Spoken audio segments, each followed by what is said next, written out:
Everyone welcome छ हजुरहरूलाई अतीत प्रीतिका ब्लगमा। सो आज चाहिँ हामी सोमबार चाहिँ सालुगडामा बजार लाग्छ त बजार जाँदैछु। अन्त मेरो ब्याङ्कको पनि सानो काम थियो।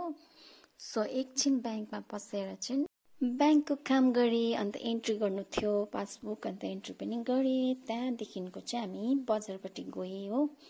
आज चाहिँ सोमबार बजार हो नि त सालुगडाको, त्यही भएर ठुलो बजार लाग्छ क्या यहाँनिर चाहिँ।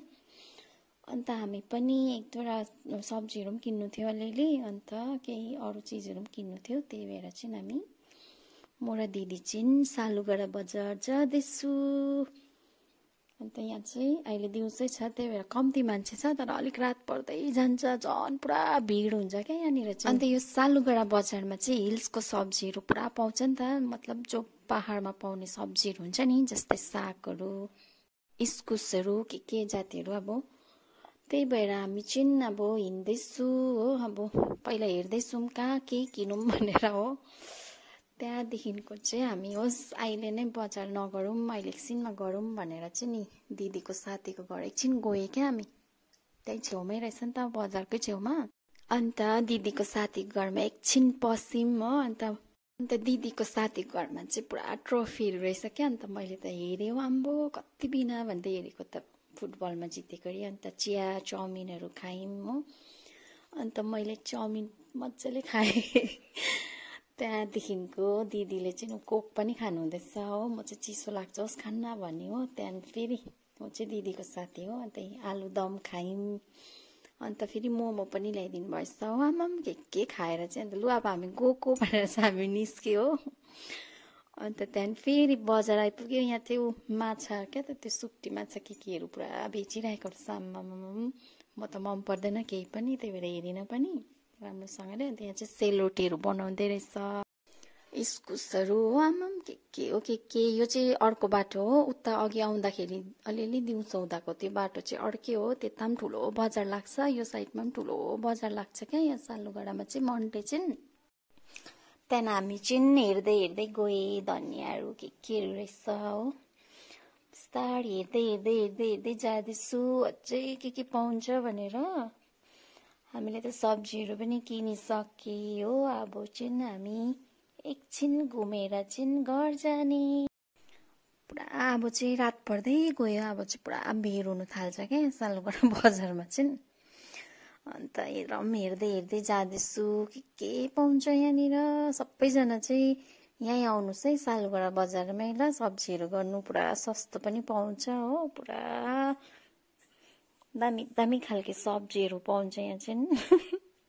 सबैजना यहीँ आउनु होला। अन्त यहाँ हामीले चाहिँ साग पनि किनौँ न भनेर साग पनि किने फेरि हो। त्यहाँदेखि फेरि गयौँ, पुरा भिड हुनु थाल्यो, रात पर्दै गयो। अब कि रात परेपछि चाहिँ झन् पुरा भिड हुन्छ क्या। सब्जीहरू पनि फेरि पुरा सस्तो दिँदो रहेछ, झन् जति रात पऱ्यो त्यति। तर हामीले त छिट्टै किनिसकेको थियौँ हो। हेर्नु न आमाम कस्तो भिड भएको। म त पुरा मान्छे देखेर अत्तालिएँ नि म त एकछिन त।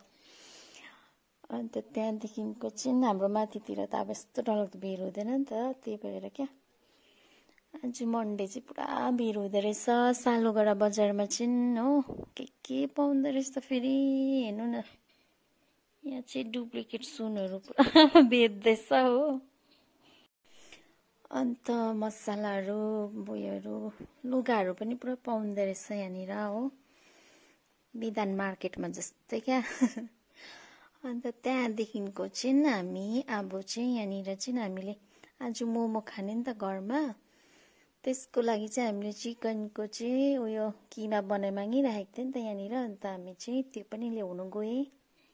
अन्त यहाँबाट चिकनको किमा लिएर आएर दिदी फेरि यहाँ सुन दोकानमा बस्नुभयो। त्यहाँ बाहिर चाहिँ पुरा बाईहरू बेच्दै रहेछ हो। तर किन्नु चाहिँ किनिनँ मैले, किनभने मेरोमा पुरा पहिल्यै किनेको छु नि त।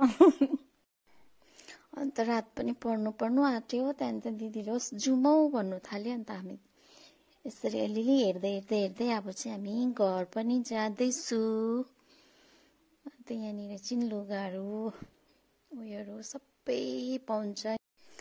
दामी राखिरहेको छ भाइले फेरि हो, सिटी गोल्डहरू। अन्त त्यहाँदेखि फेरि यसरी हेर्दै हामी चाहिँ अब बाहिर निस्किनु आँटेँ बजारदेखि चाहिँ रोडको भित्रपट्टि हो नि त यो बजार चाहिँ। अब चाहिँ हामी बाहिर निस्किँदैछु रोडको बाहिर। फेरि हामीलाई घर छिटो जानु छ क्या, आज हामी मोमो बनाएर खाने, चिकन मोमो खाने आज हामी। त्यही भएर चाहिँ हामी छिटो छिटो गरेर चाहिँ घर जाँदैछु। अलिक यतानिर चाहिँ नि चप्पलहरू जुत्ताहरू पाउँछ हो। दिदी चाहिँ ऊ ब्याग बोकेर हिँड्नु हुँदैछ अगाडि अगाडि, म चाहिँ पछाडि पछाडि हिँड्दैछु। अब चाहिँ हामी घर गएको। फाइनली म घर पनि आइसकिसकेँ हो। अब चाहिँ हामी मोमोको तयारी गर्ने। प्याज यो चाहिँ चिकनको किमा हो, दिदीले चाहिँ किमा बनाउनु हुँदैछ हो। म चाहिँ मैदा मुस्नु आँटेको, अब मुसेर पनि रेडी बनाइसकेँ मैले हो। अब चाहिँ हामी मोमो बनाउनु सुरु गर्ने। दिदीले किमा रेडी बनाउनु भयो हो। अब हामी मोमो बनाउने, दिदीले चाहिँ बेल्नुहुन्छ, म चाहिँ मोमो बनाउँछु। हेर्नुहोस् त हामीले चाहिँ मोमो बनाउनु सुरु पनि गरिसकेँ। मैले चाहिँ मोमो बनाउँदैछु, दिदीले चाहिँ बेल्नु हुँदैछ हौ, रिसाउँदै बेल्दैछ हेर्नु न। म चाहिँ बनाउँदैछु। आज चाहिँ हामी चाहिँ चिकन मोमो खाने नि त, छिट्टो आएर बनाउने भनेको त ढिलो भइहाल्यो हो। अब मोमो रेडी भयो मेरो। अन्त मोमो बनाइसकेर चाहिँ अब चाहिँ हामीले लास्ट हो यो चाहिँ नो, सकिनु आँट्यो, पाकी पनि सक्यो, आधी चाहिँ यहाँ पाक्दैछ हो। अचारको लागि टमाटरहरू सब रेडी भइसक्यो। यो चाहिँ टिम्बुरको अचार, यो चाहिँ धनियाँको अचार। अन्त यो चाहिँ हामी झालमुरी पनि बनाउने अलिकति, मोमो झालमुरी चिकन सुप। म चाहिँ धनियाँको अचार, अन्त दिदी चाहिँ टिम्बुरको अचार खानुहुन्छ हो। सब रेडी भएर हामीले खाँदैछु। अब चाहिँ हामी खानु बसेको गाइस। अब चाहिँ सुरु गरेको। अब चाहिँ हामी खानु थाले।